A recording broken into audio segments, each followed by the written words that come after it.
Do commercial loans show up on your credit report? Well, that's what we're going to talk about today, so let's get into it. Hi, I'm Tim Diesel. I'm a commercial real estate consultant. This channel is designed to give you tips and strategies in your business to help you grow your portfolio. If you're a broker, this will definitely help your clients grow their portfolio as well.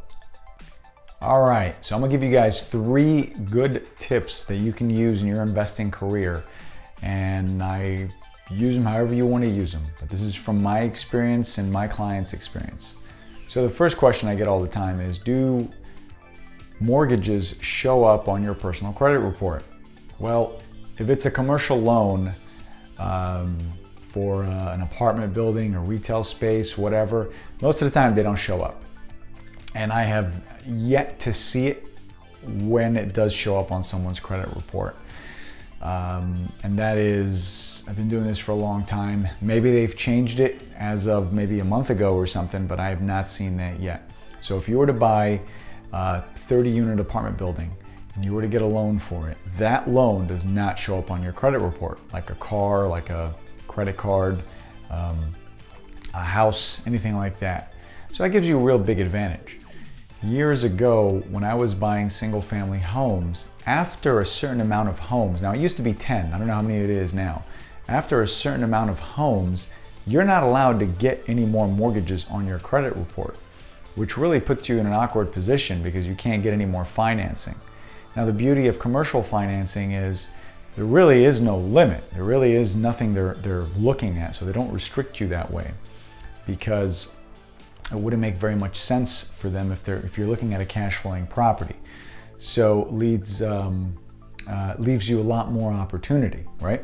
So that's a real big advantage, and it can be very useful if you use it properly. So this does not show up on your credit report. Now, if you are getting a Chase Bank loan, they might know, hey, this guy has a loan with us, or he has an outstanding property, but they're not going to know the particulars the way you would on a residential loan if they pulled your credit report. They'd have to get schedule of real estate from you or something like that. So that's a real big advantage. Number 2, another advantage is this is primarily based on the asset, and I've talked about this before. Financing is based on the asset. It's not dependent on your personal credit. So if the property is strong enough, that's all you need to get financed, right? So it doesn't matter if you have 5, 10, 15, 20 loans on your credit report. Now, if you're getting a home loan, a second home, a third home, whatever, they're depending on you to make that payment. So the advantage of this type of financing is they know you're not going to be the guy cutting the check if you're buying a $1 million property and the payment is $5,000 a month and you only make $5,000 at your job. They kind of put 2 and 2 together. This thing needs to be occupied, needs to be rented. So a real big advantage is it's on the asset. So you don't get a pre-approval the way you do on your residential financing, right?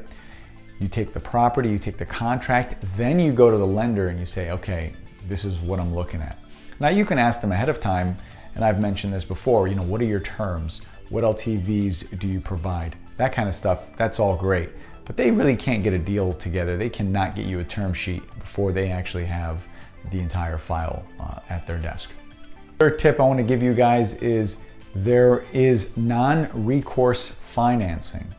So if you were to buy a home out in the middle of Washington somewhere and it's your primary residence, there is no way a bank would ever do non-recourse financing. It just would not happen.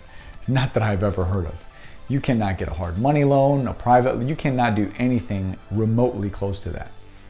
Now, if you're buying a 100-unit apartment building or a gigantic strip center, industrial property, office, you can get a non-recourse loan, which is super advantageous if you're pulling with a bunch of investors, if you're on a real estate syndication team, they're buying apartments all over the country. So that means if this deal goes sour and in the future, for whatever reason, it doesn't work out, non-recourse means they're not going to come back to you and tie your assets and your liability to anything with this property, you kind of wash your hands of it. You kind of give them back the keys. Doesn't hurt your credit, doesn't hurt anything. It's just, it's like it never even happened. Now, obviously you you lose money from the deal, you walk away from it. But as far as hurting your score personally in your financial portfolio, really doesn't happen. Unless there's fraud involved or something like that. But if the deal did not work through mismanagement, maybe you didn't make enough rents, all that, no, non-recourse loans, they never even happen. And that's a real big advantage in apartments. Usually you can't do that on a 6 or a 7 unit deal. It's got to be something bigger. So it encourages you to get out there and get bigger financing. Now I want to give you one more bonus tip, and I've shared this before. The minute you get your financing, so you're in the property, you have your financing, you now have created a business, right? You have an asset. So if you bought yourself a 20 unit building, depending on how you choose to do this, you can now go back to the bank and get credit cards, right? Business credit cards for that business. If you follow me, you know how you can create a separate management company and create another business that way. So it really gives you a lot of advantages. Much more you can do with it.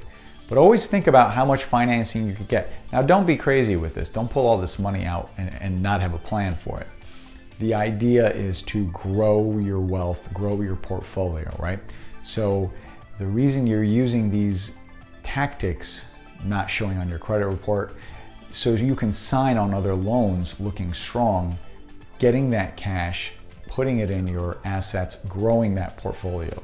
That's the advantage. So definitely take advantage of that because it's there for you. Question of the day for you guys today is, what other strategies have I been missing? Or maybe you guys have something real cool. I'd love to hear about it. That's all I got for you today. Like this video, subscribe to this channel. If you're interested in this kind of stuff, if I've been beneficial to you, I'd love to hear about it. Comment and reach out to me if you have any more questions. I really appreciate you guys watching.